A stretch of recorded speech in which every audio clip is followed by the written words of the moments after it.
भारती जी, marketing board के chairman Ajay Sharma ji, Naresh Sharma ji जो पूर्व में अध्यक्ष है, हमारे पूर्व मंत्री ठाकुर रामलाल जी, हमारे राजीव पुष्पिंदर वर्मा जी, हमारे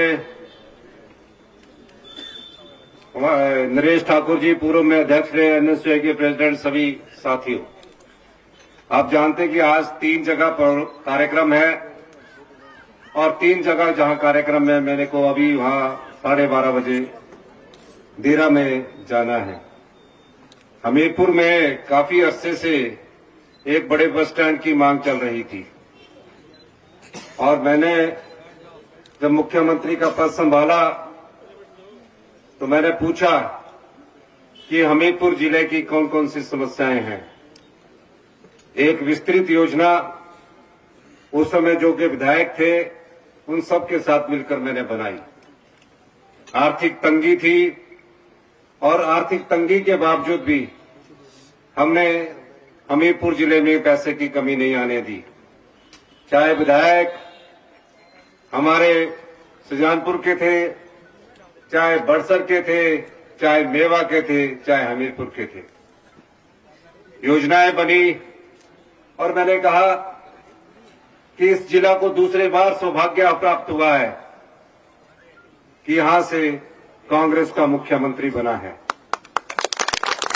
और सब जगह मैं गया और जो हमारे स्रोत थे उस आधार पर मैंने बजट का प्रावधान किया। 15 साल पहले जिस बस स्टैंड की नींव पूर्व मुख्यमंत्री प्रेम कुमार धूमल जी ने रखी थी, भारतीय जनता पार्टी की सरकारें आई लेकिन उनके सपने को कोई पूरा नहीं कर सका। मुझे ये बताते हुए खुशी हो रही है कि जब मैं हमीरपुर में आया तो मैंने कहा कि यहां जो भी है पहले उसका टेंडर होना चाहिए और टेंडर के बाद मैं शिलान्यास करने आऊंगा। और आज 55 करोड़ रुपए का ये टेंडर हो चुका है और ये बस स्टैंड 1.5 साल में बनकर तैयार होगा। हमीरपुर क्षेत्र में कितनी भी सड़कें हैं उनको कैसे डबल लेन किया जाए, योजना को आकार दिया गया और उस आधार पर मैंने उनको कार्य शुरू किया। मैं ये बात इसलिए कह रहा हूं, सुजानपुर में टोनी देवी का कॉलेज था, सुजानपुर में सिविल हॉस्पिटल को अपग्रेडेशन करने की बात थी और हमीरपुर की जनता की जो आकांक्षाएं थी उसको पूरा करने का दायित्व मेरे कंधों पर था और वहां के स्थानीय विधायकों पर भी था। मैं उनके बारे में कोई ज्यादा चर्चा नहीं करना चाहता, लेकिन 27 तारीख को जब बजट प्रस्तुत किया जा रहा था, राज्यसभा की वोटिंग थी, रात को हम सारे विधायक इकट्ठे होकर खाना खाया, सुबह का ब्रेकफास्ट किया। मैं कल्पना भी नहीं कर सकता था कि हमीरपुर जिले के 2 विधायक कांग्रेस पार्टी के उम्मीदवार को छोड़कर भारतीय जनता पार्टी के उम्मीदवार को वोट डालेंगे। मैं ये सोच भी नहीं सकता था कि जिस कांग्रेस की विचारधारा और हाथ के चुनाव पर वो चुनकर आए हैं, रात भर हमारे साथ रहे और अगले दिन पार्टी के विरोध में खड़े हो गए। पार्टी के खिलाफ उन्होंने मत दिया और मत करने के बाद 6 विधायकों ने हमारी क्रॉस वोटिंग की। उसमें मैं नहीं जाना चाहता, लेकिन इतना कहना चाहता हूं कि जब आप जिस पार्टी की विचारधारा से चुनकर आते हैं और आपके जिले का अगर मुख्यमंत्री हो, अगर उसको भी आपने धोखा देना था तो आपने मुझे बता देना था कि हम पार्टी में आपके खिलाफ है, आपको वोट नहीं डालना चाहते। लेकिन अगले दिन बजट था और बजट के समय जिस प्रकार की राजनीतिक चाल उन लोगों ने चली कि अगले दिन सरकार गिरनी चाहिए, भारतीय जनता पार्टी ने हमारे विधायक चुरा लिए और भारतीय जनता पार्टी के लोग चाहते थे कि 28 तारीख को जिस दिन हमारा बजट प्रस्तुत किया जा रहा था, वो बजट आप लोगों का बजट था, गरीब आदमी का बजट था, आम आदमी का बजट था, कर्मचारी वर्ग का बजट था, पुलिस कर्मचारी वर्ग का बजट था। वो पास होने नहीं देना चाहते थे, क्योंकि वो बजट दूसरा मेरा आत्मनिर्भर हिमाचल का बजट था, जहां सभी का सम्मान किया जाना था। मुझे पता लगा टीवी में चल रहा है कि मुख्यमंत्री जी ने इस्तीफा दे दिया। मैं परेशान हो गया। मैं अंदर बैठा हुआ बजट की अभी तैयारी कर रहा था। अधिकारी मेरे साथ बैठे थे कि टीवी में एकदम फ्लैश चलने लगा। 1 घंटे तक मैं बजट को ठीक कर रहा था। उस बजट में मैंने कहा जो हमारी विधवा बहनें हैं, 1,15,000 के करीब हमारी विधवा बहनें हैं, उन विधवा बहनों के बच्चों की सारी पढ़ाई का खर्च 27 साल की उम्र तक सरकार उठाएगी। मैं उसमें स्वीकृति प्रदान करने वाला था। यही नहीं, जिस तरह अनाथ बच्चों की सारी पढ़ाई का खर्च हमारी सरकार ने पिछले बजट में किया था, इस सरकार हमने अभी इस बजट में हमने विधवा बहनों के लिए खर्च किया। मनरेगा में हमारी बहनें जो मजदूरी करती है, और पुरुष मजदूरी करते हैं, उनको भी हमने 60 रुपए बढ़ाकर ऐतिहासिक फैसला किया। भारतीय जनता पार्टी उस बजट से बुखलाई हुई थी, लेकिन मैं धन्यवाद करना चाहता हूं हमारे सभी विधायकों का, जो इस विपदा के समय कांग्रेस पार्टी के साथ खड़े हुए और सबने एकजुटता से कांग्रेस पार्टी का जो बजट प्रस्तुत किया उसको पास किया। मैं भारतीय जनता पार्टी के नेता जयराम ठाकुर जी को कहना चाहता हूं, सत्ता आती है, सत्ता जाती है, लेकिन लोकतांत्रिक मूल्य जिंदा रहने चाहिए। जब जनता ने 5 साल चुनकर उनको भेजा होता है, 5 साल के अंदर उनको अपना परिणाम दिखाने का मौका पूरा मिलना चाहिए। वो किसी भी प्रकार से राजनीतिक सत्ता हथियाने की कोशिश करें, दावे के साथ कह सकता हूं कि हम 5 साल आपकी सेवा करेंगे। हमको सेवा करने से कोई नहीं रोक सकता। बार बार गारंटियों की बात करते थे। मैंने आर्थिक स्थिति का जायजा लिया। हम आर्थिक बदहाली के दौर से गुजर रहे हैं, लेकिन 14 महीने में मेरी सरकार ने भ्रष्टाचार पर जो लगाम लगाई, उसके कारण हमारा राजस्व बढ़ा। 14 महीने तक हम नीतियां बदलते रहे, कानून बदलते रहे। माइनिंग माफिया के खिलाफ हमने एक आंदोलन छेड़ा। मैं जानता हूं कुछ माइनिंग माफिया हमारे खिलाफ हो गए, धन का प्रयोग करके सत्ता हथियाना चाहते हैं। हम आम आदमी से उठकर राजनीति करते हैं, सत्ता का मोह हमें नहीं होता, लेकिन भ्रष्टाचार इस प्रदेश में बिल्कुल पूरी तरह से खत्म करने के लिए हम कटिबद्ध हैं। इस प्रदेश की आर्थिक स्थिति जो किसी से छिपी नहीं है, 75,000 करोड़ रुपए का हम पर कर चढ़ा हुआ है। 10,000 करोड़ रुपए की लायबिलिटीज थी।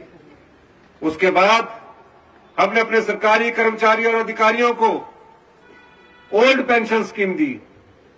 जितने भी सरकारी कर्मचारी और अधिकारी हैं जो ओल्ड पेंशन स्कीम में आए हैं, उनको मैं ये बताना चाहता हूं, ओल्ड पेंशन स्कीम के बाद जो हमारे में पर आर्थिक प्रतिबंध लगे, उन आर्थिक प्रतिबंधों से भी जूझकर हम उबर रहे हैं। 1780 करोड़ रुपए भारत सरकार ने हमारे ओल्ड पेंशन स्कीम देने के कारण काट दिए गए, लेकिन हमने हार नहीं मानी। हमने कहा हम अपने सरकारी कर्मचारी और अधिकारियों को ओल्ड पेंशन स्कीम देंगे ताकि उनका बुढ़ापा सुरक्षित हो सके। ये हमारी सरकार की कटिबद्धता है। यही नहीं, हमीरपुर जिला में कई विकासात्मक योजनाओं को हम लेकर आए, लेकिन हमीरपुर के 2 विधायक उसमें हमारे साथ सहयोग नहीं कर रहे थे। मैं एक और बात कहना चाहता हूं, हमारी सरकार किसानों तक पहुंचना चाहती है। आपने देखा हिमाचल प्रदेश हिंदुस्तान का पहला राज्य बना जहां गाय के दूध पर और भैंस के दूध पर मिनिमम सपोर्ट प्राइस दिया गया, एमएसपी दिया गया। यानी कि गाय का दूध 1 लीटर 1 किलो 45 रुपए के हिसाब से खरीदा जाएगा और भैंस का दूध 55 रुपए के हिसाब से सरकार खरीदेगी। ऐसा क्यों? ऐसा इसलिए कि जो गांव में बैठा हुआ किसान है उसके हाथों में पैसा पहुंचे। जब आपदा आई, आपदा में 16,000 घर नष्ट हो गए, 4,000 घर पूर्णतः नष्ट हो गए। जिसका पक्का मकान था, एक रात पहले उस मकान में वो सोया हुआ अपने परिवार के साथ था। आपदा ने कुछ ही चंद मिनटों और घंटों में उसके घर को तबाह कर दिया। तबाही का ऐसा मंजर जुलाई अगस्त में था, मैं पूरे प्रदेश में घूमा कि जब तबाही देखता था मैं तो मन भर आता था। अधिकारियों के साथ बैठक की। बैठक करने के बाद जब मैंने नियम कानून देखे तो कहा जिसका घर 50 लाख का भी बना है, 20 लाख का भी बना है, उसे सिर्फ 1.5 लाख रुपया दिया जाएगा। मैंने नियम बदल दिए, मैंने कानून बदल दिया। मैंने कहा पाई पाई जोड़कर एक घर बनता है, अगर उस घर को हम 1.5 लाख देंगे वो जिंदगी भर कभी भी पक्के मकान में नहीं रह सकेगा। हमने नियम बदल कर उन्हें 7 लाख रुपए देने का प्रावधान किया। फिर कुछ लोगों के कच्चे घर थे, कहा कच्चे घर को नहीं मिल सकता। मैंने क्या कहा कि ये जो परिवार है क्या यह जिंदगी भर कच्चे घर में रहेगा? उसके लिए भी नियम बदल दिया। जिसके कच्चा घर 2 लाख रुपए का था, मैंने उसको भी बदलकर 7 लाख रुपए कर दिया। इसलिए 16,000 परिवारों को हमने बसाने का काम किया। क्योंकि अभी मुझे काफी भाषण और जगह भी देना है। पहली बार पटवारी हमारी जनता के पीछे घूमते आए। आपको तकसीम करने में कई साल लग जाते थे, आपका इंतकाल करने में कई साल लग जाते थे। हमने मीटिंग की और पहली बार 1 लाख इंतकाल 3 महीने के भीतर कर दिए गए हैं और 7,000 से अधिक तकसीम के केस कर दिए गए हैं। ये सोच कहां से पैदा हुई? ये योजनाएं कहां से आई? ये योजनाएं हमारे अपने परिवार से आई।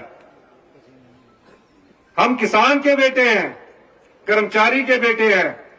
मैं देखता हूं मेरी माता सवेरे खेत में जाती है, घूमती है, बार बार हमें भी कहती है कि अब ये जमीनें हैं, इनको आपने संभालना है। पर मैं कई बार देखता था, विधायक था तो कई लोग आते थे कि हमारी तकसीम करवा दो, हमारे इंतकाल करवा दो। हमने कहा तकसीम और इंतकाल जो होंगे उसके लिए हमने कानून भी बदला, नियम भी बदले। आज आम आदमी का जनजीवन हम सुखी बनाने जा रहे हैं। कोऑर्डिनेट सिलेक्शन बोर्ड में नौकरियां बेची गई।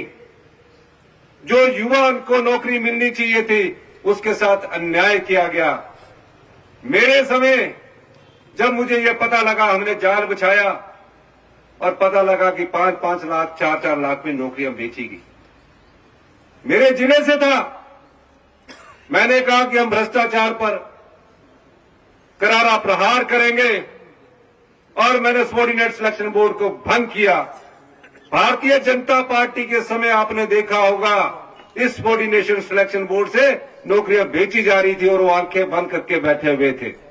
पुलिस भर्ती का पेपर लीक हुआ और पुलिस भर्ती में युवाओं के साथ अन्याय हुआ, लेकिन हमने उस प्रकार का रोजगार देने से भ्रष्टाचार में लिप्त सम्मिलित अधिकारियों को जेल की सलाखों के पीछे भेजा। आज सबऑर्डिनेट सिलेक्शन बोर्ड के अधिकारी जेल की सलाखों के पीछे जा रहे हैं। और अभी कुछ दिन पहले सबऑर्डिनेशन राज्य चयन आयोग ने हमारा काम करना शुरू कर दिया है। अब वहां भर्तियां शुरू हो गई है। इनके समय कोई रिजल्ट नहीं निकले। हमने 1 वर्ष में 20,000 रोजगार के अवसर पैदा किए। 10,000 आईपीएच में पैरा फीटर्स, इलेक्ट्रीशियन के इंटरव्यू, मल्टीपर्पज वर्कर के इंटरव्यू हो रहे हैं। 2061 फॉरेस्ट में, 1261 पुलिस की भर्ती में, 844 पटवारी में और कितने रोजगार के अवसर। 6,500 बैच वाइज भर्तियों का नियुक्ति पत्र इस अप्रैल में शुरू होने जा रहा है और उनके टेस्ट भी शुरू होने जा रहे हैं। तो ये हमारी सरकार की कटिबद्धता है। लेकिन भारतीय जनता पार्टी इस सरकार को जिस प्रकार से गिराने का प्रयास कर रही थी, वो नकाब उनका आज आपके सामने है। मैं आपकी लड़ाई लड़ रहा हूं। मैं तो 30 साल संघर्ष करता रहा, 20 बरस पहले एमएलए बन गया।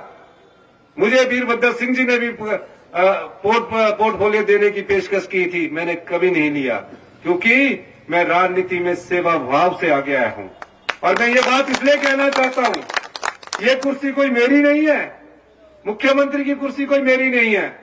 इस मुख्यमंत्री की कुर्सी के हर 5 साल बाद आपको परीक्षा देनी पड़ती है। ये आम लोगों की कुर्सी है। मेरे 14 महीने के फैसलों का आकलन कर लीजिए, मेरे 14 महीने के कार्यकाल का आकलन कर लीजिए।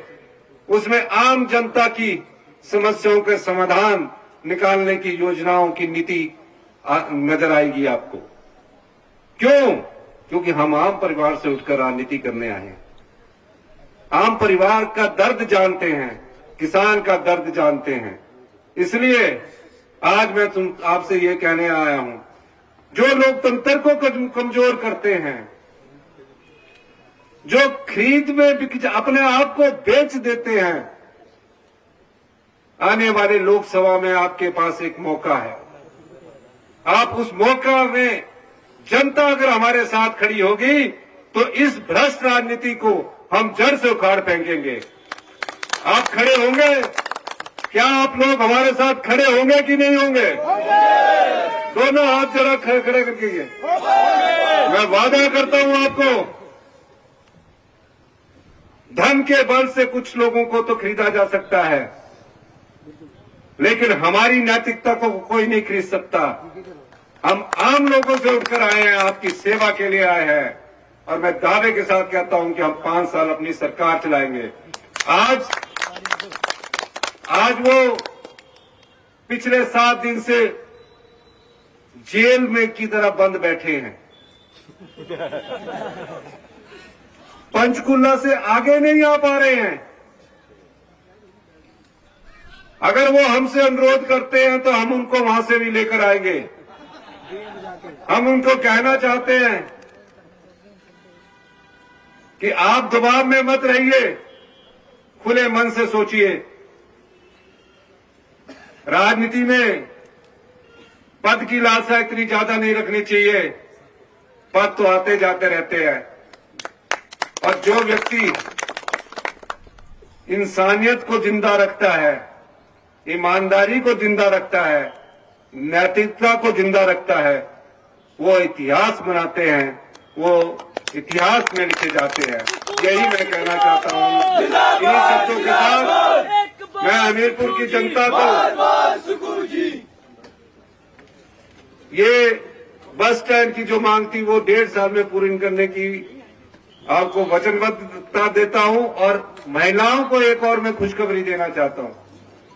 18 साल से ऊपर की जितनी हमारी बेटियां हैं, माताएं हैं, बहनें हैं, कल हमारी कैबिनेट होने जा रही है, उसमें हम बजट का भी प्रावधान करेंगे, और 1 अप्रैल 2024 से 18 साल की सभी बेटियों को, महिलाओं को हम पेंशन की इंदिरा गांधी प्यारी बहना सुख सम्मान निधि से सम्मानित करने जा रहे हैं। ये हमारी गारंटी थी जिसको हमने पूरा किया। इन्हीं शब्दों के साथ आपका बहुत बहुत धन्यवाद। जय हिंद, जय भारत।